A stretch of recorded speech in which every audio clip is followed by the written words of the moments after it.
Ngayong hapon mga Katibix, meron tayong tinanim na ano no? May tinanim naman tayo na kamatis galing kay Aldrin Moliba no? Mayometa, yun. Papakita ko sa inyo yung mga tanim ko ngayon. Kasi malago na ngayon no. Pasensya na kayo, ngayon lang tayo na gumawa ng video no.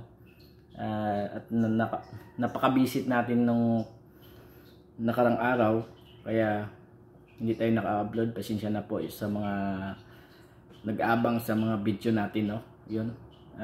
Pasalamat tayo sa kay Aldrin Moliba Mayometa at binigyan tayo ng lupa galing dun sa kanila kasi maganda yung lupa. Naghingi tayo ng lupa para ilagay natin sa mga pananim natin mga Katibix. Ngayon, ipapakita ko sa inyo yung pananim ko dito no kasi malago na at buhay na talaga no.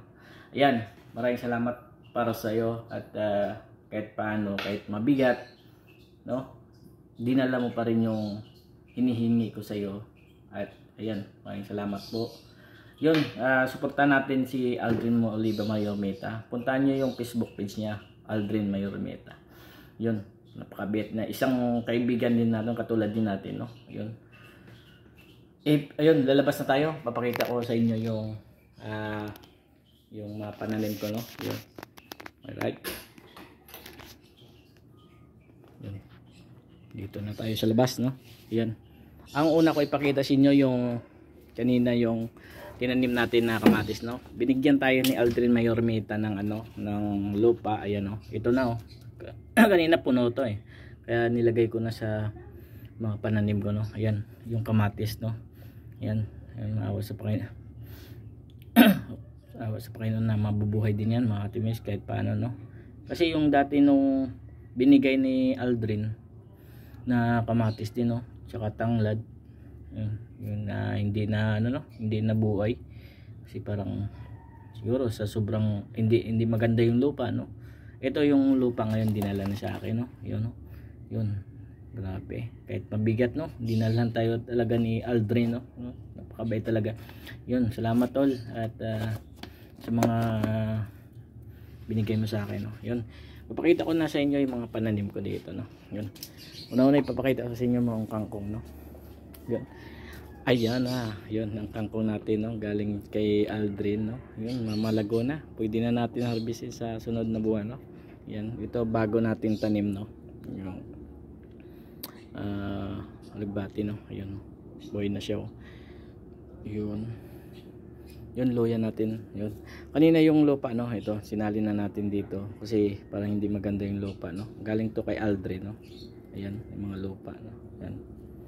Ito pa, lagyan natin ng lupa galing sa galing pa to sa London. Joke lang. Galing doon sa Valenzuela pa no. Ayun. Ayan ang mga ko yun. Kingangkong no, kung kilala niyo yan, yan. Galing din kay Aldrin yan. Ayan. Ito na yung okra natin mga Katibix. Yan, pwede na tayo makasigang sa sunod no. Ay kasi may kangkong na tayo, tsaka yung okra no. Ayun, okra.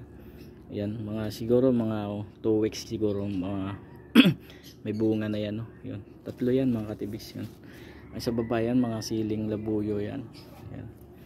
Ito pa yung mga kangkong natin no. Ayan, galing din kay Aldrin to. Ayan. Yung sili natin no. Parang naka-recover na rin no. Siyempre oregano natin no. Buhay na. Tsaka yung lupa kanina dito natin nilagay sa oregano para mas maganda. Ito kanina nga hindi nalagyan natin no. Dahil sabi ko wag na kasi ilagay natin sa General Aldrin yung kamatis no. Yan, sa baba naman tayo mga Katibix yan. Ito na oh. Buhay na rin mga kangkong. Galing din kay Aldrin to lahat. Yun. Yun no. Ito na kung haba ng galamay nyo. Yun. Ito pa. Yun.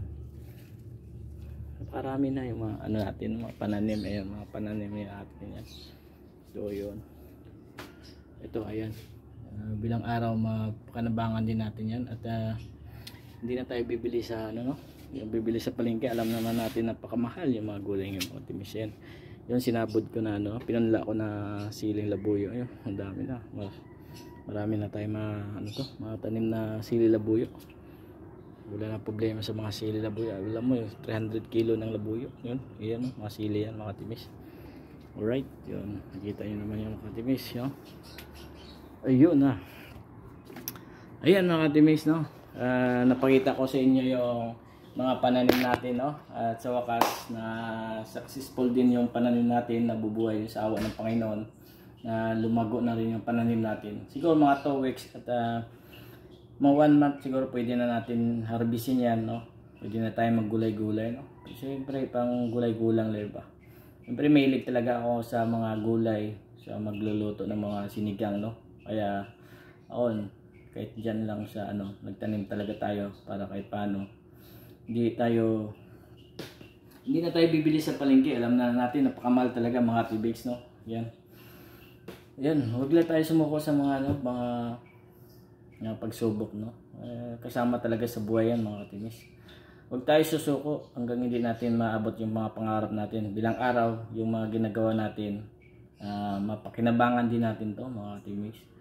Basta pabayaan mo na yung mga ibang tao kung ano yung mga pinagsasabi nila sa atin, no? Huwag natin pansinin yan kung ano nasa isip natin, no? Gawin na natin. Importante wala tayong napakan ng kapwa natin. Yan. Ayun mga teammates, maraming salamat po sa mga solid support natin, no? At mga tunay nagsusuporta sa atin. Maraming salamat sa inyo. Sana suportahan nyo pa yung Facebook page ko, no? Kantomix TV Vlog para kumita naman tayo dito mga teammates, para makaahon tayo sa mga kahirapan mo. Yan. Maraming salamat po sa inyo. Ingat, God bless mga teammates.